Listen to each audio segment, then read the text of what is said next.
Clarence Bud Scott, who was born a slave in Natchez, which he continued to call home throughout a musical career that took him to New York, Chicago, Los Angeles, and many other places around the nation. Scott had an early interest in music and dancing, and the first instrument he played was a mandolin. One of the most widely known stories about Scott is his relationship with Natchez Police Chief Mike Ryan, an Irishman and ardent fan of the musician. If Scott would see the chief walking by, he would cue the musicians to strike up the chief's favorite tune, My Wild Irish Rose.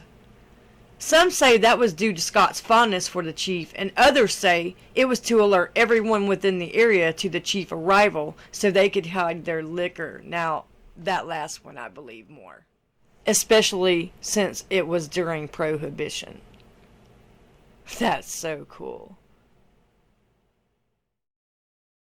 While a very talented musician who could play various instruments, Scott's interest in music went beyond instruments as he began composing and arranging songs and gathering together other musicians to establish one of the most popular orchestras ever to play along the lower Mississippi River. By the 1920s, Scott had enlarged his band and had been swept into the blooming age of jazz.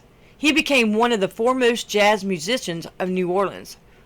But his influence on jazz music extended far beyond Mississippi and Louisiana. Edgar Simmons, Jr. tells it best in an article written for the Natchez Times newspaper about 1940, several years after Scott's death. Simmons wrote, Scott was a product of the sweat-drenched Dixie River towns, and jazz flowed out of his mouth and fingers, out of every wide pore of him, like honey out of a barrel. He played pure, foot-patent Dixieland jazz. He also wrote, Bud sang on the galleried second story of the Natchez Confectionery on summer nights with a megaphone that his ham-like hand nearly swallowed. The gallery seemed to hang in the night sky, and it dripped with the evening dew. Scott's house still stands at 1011 North Union Street, but has been remodeled to a great extent. A little side note, and an unusual occupation for Scott, was that he also worked as a hangman. So I guess he worked for the gallows and the prisons. But who Bud Scott really was someone who led one of the most popular dance bands in the Mississippi-Louisiana region for several decades, beginning around 1900. Scott, a lifelong Natchez resident, was renowned among both white and black audiences.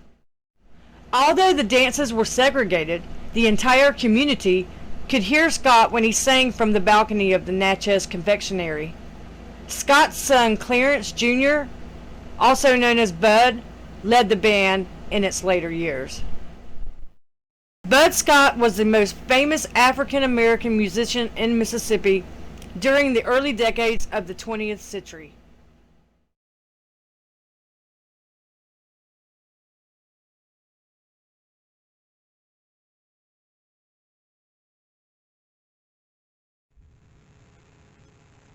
This is the grave of Bud Scott. I do believe I haven't walked around the front, but I recognized it when I walked past. He became a pretty famous musician around here in Mississippi. Yep, it's Bud Scott. Surely is. So, 1956 to 1998.